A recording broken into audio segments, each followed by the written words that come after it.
Bonjour, bienvenue dans cette deuxième vidéo consacrée aux fractions rationnelles. Nous allons maintenant voir comment simplifier des fractions algébriques. Fractions algébriques, fractions rationnelles.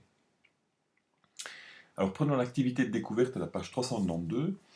On voit qu'ici, un élève a eu 5 sur 10 à son contrôle.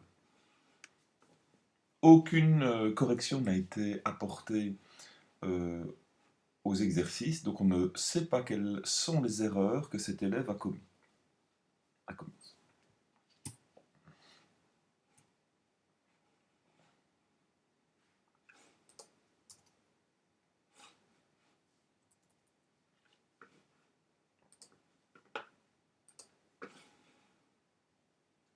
Bonjour, bienvenue dans cette deuxième vidéo consacrée aux fractions rationnelles. Alors, dans cette vidéo, nous allons voir comment simplifier des fractions littérales, des fractions algébriques. Alors, l'activité de découverte à la page 392, on nous montre un contrôle réalisé par un élève, et cet élève a eu 5 sur 10. Mais ici, aucune correction n'a été apportée à son contrôle, et donc il faut essayer de déterminer quelles sont les erreurs qui ont été commises. Est-ce que c'est dans le premier calcul ou dans le deuxième calcul? Alors qu'est-ce que l'on observe? Pour le premier calcul, on observe que le numérateur et le dénominateur sont écrits sous forme de produit. Donc on voit on a 77 fois 5, là on a 7 fois 5. Et donc la question c'est, est-ce que l'on peut simplifier deux facteurs entre eux? Et donc pour simplifier deux facteurs entre eux, ça veut dire un du numérateur et un du dénominateur. Donc comme l'élève a procédé ici. Donc l'élève a simplifié 5 et 5, donc le facteur 5 au numérateur et le facteur 5 au dénominateur, et parce qu'ils sont identiques, et aussi 77 et 7, pourquoi? Parce qu'ils ont un diviseur commun qui est 7. Et donc 77 divisé par 7, ce qui nous donne 11, 7 divisé par 7, ce qui donne 1, et donc le résultat final, on obtient 11 unièmes, c'est-à-dire 11. Alors pour pouvoir vérifier si c'est correct, ce que l'on va faire, on va calculer avec les priorités des opérations. On va, plutôt que de simplifier, on va effectuer les produits, simplifier la fraction résultante, donc nous aurons un nombre au numérateur divisé par un autre nombre au dénominateur, et on verra combien on obtient. Si on obtient 11, ça veut dire que cette simplification-là est correcte. Si ce n'est pas le cas, ça veut dire que la simplification est incorrecte. Et là, 77 fois 5, on obtient 385, 7 fois 5, 35, et la simplification nous donne 11. Donc on obtient bien le même résultat. Donc ça veut dire que l'on peut simplifier un facteur du numérateur avec un facteur du dénominateur. Donc quand c'est écrit sous forme de produit, on peut simplifier. En fait, tout ça a déjà été vu en primaire, revu en première secondaire, ainsi qu'en deuxième secondaire également. Alors deuxième calcul maintenant, qu'est-ce que l'on observe? On observe que numérateur et dénominateur sont écrits sous forme de termes. Donc on a une somme au numérateur et une somme au dénominateur. Et donc peut-on simplifier comme ceci les termes ensemble? C'est vrai que l'on a envie de simplifier plus 5 et plus 5, puisque ce sont des termes qui sont exactement les mêmes. Ce que l'on va faire, c'est également calculer sur les priorités des opérations, simplifier la fraction et voir si on obtient bien 6.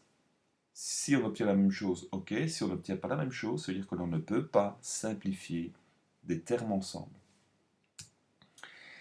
Et là, j'obtiens 41 sixièmes. Et 41 sixièmes, ce n'est pas la même chose que 6. Donc, vu que le résultat est différent, je ne peux pas simplifier comme ceci. Voilà pourquoi cet élève-là n'a obtenu que la moitié des points. Donc si on reprend, pour simplifier une fraction, que faut-il faire? Eh bien, il faut diviser le numérateur et le dénominateur par des facteurs communs. Donc, ici, cela veut dire que l'on va simplifier des facteurs identiques ensemble, et si les facteurs ne sont pas identiques, on les divise par leur PGCD. Donc on divise numérateur et dénominateur par un diviseur commun. C'est ce qui a toujours été fait avec des fractions numériques, hein, quand on a vu comment les simplifier. Alors, cette définition-là, ben, elle est également valable pour les fractions algébriques. Mais que doit-on faire si jamais la fraction ne comporte que des termes et pas des facteurs? Donc ça veut dire que si numérateur et dénominateur ne sont que sous forme de somme ou de différence, eh bien, il va falloir factoriser le numérateur et le dénominateur, donc transformer numérateur et dénominateur en produit. Et donc, évidemment, on en revient à toutes les techniques de factorisation, et donc il faut bien ici suivre de nouveau le plan de factorisation, hein. Mise en évidence, voir si ce ne sont pas des produits remarquables, ou alors de la division euclidienne. Alors, la méthode à utiliser, alors évidemment, pour simplifier une fraction, il faut préalablement déterminer les conditions d'existence. C'est obligatoire pour une fraction algébrique. Et donc ici, on pose d'abord les conditions d'existence, et donc rappelle-toi, on prend le dénominateur, on ne s'occupe pas du numérateur, on prend le dénominateur, on l'égale à 0, et on résout l'équation. Ici, on a une équation du second degré. On voit que l'on a deux termes. On a une différence entre ces deux termes. Est-ce que ces deux termes sont des termes carrés? Oui. Donc c'est un produit de binôme conjugué. Donc j'ai ici une équation produit. Et donc on voit que les deux valeurs qui vont annuler le dénominateur, c'est 2 et moins 2. Donc je dois absolument écarter ces valeurs-là, ou sinon ma fraction n'existera pas. Et donc condition d'existence, eh bien c'est x différent de 2 et x différent de moins 2. Voilà, ce sont les deux valeurs de x à écarter. Et là on se rend compte qu'en fait on a déjà factorisé en fait le dénominateur en faisant les conditions d'existence. Donc ici il nous reste maintenant à factoriser le numérateur. Alors le numérateur, eh bien on factorise en faisant une mise en évidence, hein, donc c'est possible de la faire. Et une fois que cela est réalisé, eh bien, il faut simplifier les facteurs communs. Et on observe qu'avec la factorisation, on obtient deux facteurs identiques, donc un au numérateur et un au dénominateur. Et donc ces binômes-là, eh bien, on va pouvoir les simplifier. Donc je fais la simplification, et que va-t-il me rester? Donc j'écris le résultat final, 2 sur x plus 2. X plus 2 était entouré de parenthèses. Maintenant, évidemment, vu que ce binôme-là est tout seul, on peut se passer des parenthèses. Voilà. Alors, on va passer maintenant aux exemples. Nous avons ici 16x exposant 7 sur 12x exposant 9. Ce type de simplification, on l'a déjà rencontré en deuxième, et aussi dans le chapitre sur les puissances cette année. Alors, on va d'abord poser les conditions d'existence. Et donc, ici, on prend le dénominateur que l'on égale à 0 et on résout l'équation. Donc 12x exposant 9 est égal à 0. Je divise par 12 de part et d'autre, donc il me reste x exposant 9 égale à 0. Et ici, quel est le nombre qui, élevé à la 9e puissance, donne 0? C'est 0. Donc, condition d'existence, x doit être différent de 0. Alors, que doit-on faire maintenant? On doit factoriser le numérateur et le dénominateur. En fait, ici, il n'y a pas de factorisation à faire, on a un monôme au numérateur et un monôme au dénominateur. Et donc lorsque l'on a ceci, on va d'abord simplifier les coefficients numériques ensemble, si possible. Alors j'écris bien ici sous forme de produit, d'accord, hein? Voilà, ça maintenant c'est connu. Et donc je m'occupe de 16 et 12. Voilà, 16 et 12 ont un diviseur commun qui est 4. Donc voilà, je réécris 4 et ici 3. Et x exposant 7 sur x exposant 9, c'est un quotient de puissance de même base, donc je peux les simplifier entre elles. Et ici, on ne veut pas d'exposants négatifs. Donc, il faudra absolument éviter ces exposants négatifs. Donc, on s'est entraîné à faire ça dans le chapitre puissance.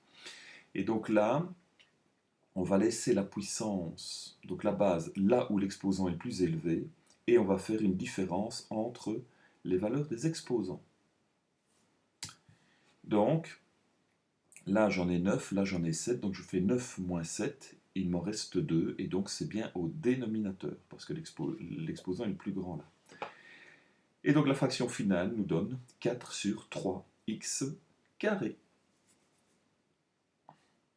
Fraction suivante, 5 sur y moins 5.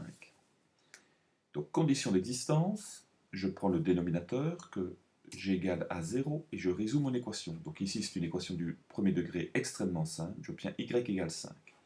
Donc condition d'existence, y doit être différent de 5. Maintenant, ce que je dois faire, je dois factoriser. 5, il n'y a pas de factorisation à faire puisque c'est un nombre. Et y-5 est un binôme et il n'y a rien de commun, donc il n'y a pas de mise en évidence à faire. Et ce n'est pas un produit remarquable, ça ne vient pas d'un produit remarquable. Et avec la division euclidienne, ce n'est pas possible non plus. Donc voilà, pas de factorisation à faire. Et ce que l'on peut simplifier 5 et 5 ici, eh bien non, on ne peut pas le faire puisque ce sont des termes. Donc cette fraction-là, elle est irréductible. Exercice suivant, on a 3m carré plus 6m sur m plus 2 fois m moins 2. Donc on observe que le tout forme de produit. Alors, pour les conditions d'existence, eh bien j'égale le dénominateur à 0. Vu que c'est sous forme de produit, je discute le cas de chaque facteur. Donc m plus 2 égale 0 ou m moins 2 égale 0. Donc m est égal à moins 2 ou m est égal à 2. Dans les conditions d'existence, je mets que m est différent de moins 2 et m différent de 2.